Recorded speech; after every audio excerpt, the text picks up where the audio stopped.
sa Saudi, ininvest ko sa kanila. Kasi sabi nila, dodoble ito ng walang kahirap-hirap eh. Alam nyo, ipinagkatiwala ko ang aking retirement sa kanila. Pati nga, ipon ng anak ko sa London. Pati nga, mga hipag ko sa Amerika.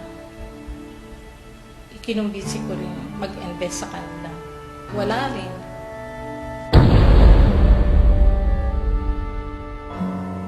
Noong una, nakakapagbigay pa sila. Nakuha ko pa yung cheque na kinita ng pera ko supposedly. But after 1 year, pinabalik-balik ako. At kung kani-kanino na ako itinuro-turo. Paano na kami ngayon? Saan ako lalapit? Lahat ng pinaghirapan ng pamilya ko napunta lang sa wala. Ano nang kakainin ng pamilya ko?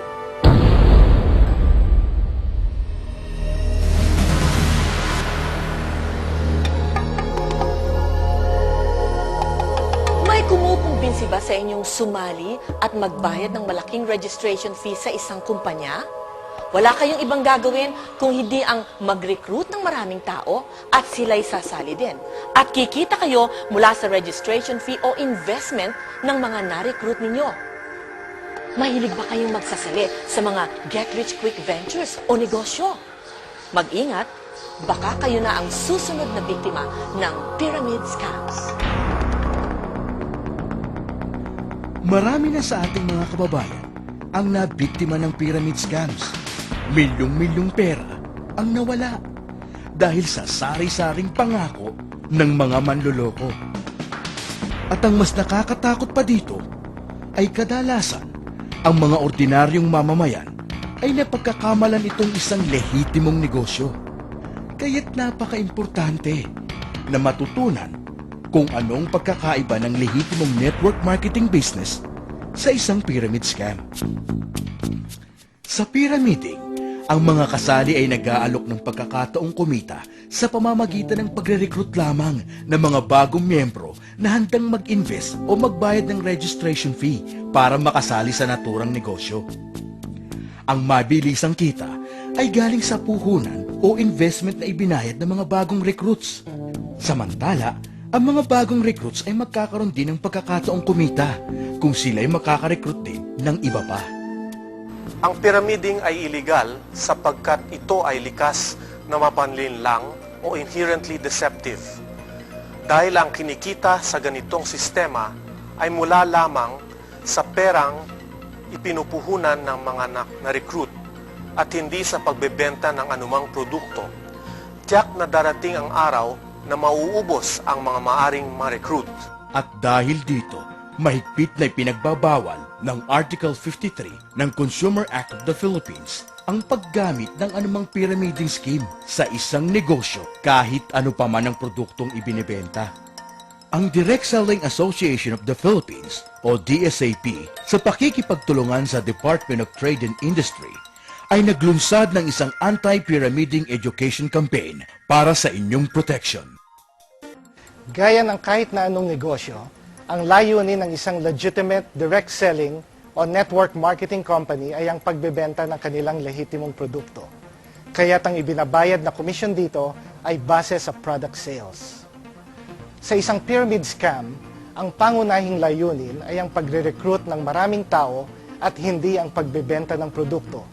Ang Direct Selling Association of the Philippines ay samahan ng mga lehitimong kumpanya na mahigpit na ipinatutupad ang legal na compensation plans ng bawat kumpanya at nagsasagawa ng tamang paraan ng negosyo ayon sa Code of Ethics ng World Federation of Direct Selling Associations. Para mapadali ang inyong pagkilatis, kung ang isang kumpanya ay lehitimo at hindi nanloloko, narito ang 8-point test na dapat pagbasihan ng inyong desisyon. Una, may produkto bang ibinebenta? Ang mga pyramid scams ay kadalasang walang produktong binebenta. Kung mayroon man, hindi ito nangangahulugang lehitimong negosyo.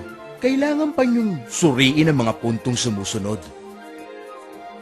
Ang komisyon ba nakikitain ay magmumula sa pagbebenta ng produkto At hindi mula sa registration o entry fees ng mga recruit?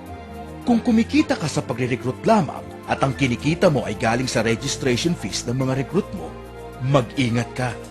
Ito ang pinaka-common trait ng pyramiding. Ang layunin ba ng negosyo ay magbenta ng produkto? At hindi lamang ang pagre-recruit ng mga miyembro? Sa ibang pyramiding schemes, ang mga tao ay bumibili lamang ng produkto dahil requirement ito para maging isang miyembro. Wala bang kaugnayan ang dami ng na-recruit sa dami ng perang kikitain? Ang income o kita mula sa negosyo ay dapat manggagaling sa pagbebenta ng produkto at hindi mula sa recruitment ng mga taong nagbabayad ng entry fees. Kung sakaling matigil ang pagre-recruit, kikita pa ba ang mga miyembro ng negosyong ito? Kung recruitment lang ang pagkakakitaan, siyak na madaling babagsak ang negosyo kapag wala ng miyembro ang nare-recruit at magbabayad ng entry fees. May protection ba ang sino mang aayaw sa negosyong ito at gustong maibalik ang perang ipinuhunan niya? May makatarungang product return policy ba ang negosyong ito? Sa punto naman ng pagpepresyo, may fair market value ba ang produktong ibinebenta? Kailangan natin suriin kung ang halaga ng isang produkto na binibenta through direct selling ay kasing halintulad ng halaga nito kapag binenta na sa mga tindahan. Sa punto ng mamimili, may sapat ba silang dahilan na bilhin ang produkto ayon sa presyo nito? Ang produkto ba ay bibilhin pa rin ng isang tao kahit hindi ito interesadong sumali sa compensation plan nito? Sa punto ng prospective member, may sapat bang dahilan na magbayad ng registration fee o investment ayon sa tangible benefits na makukuha dito?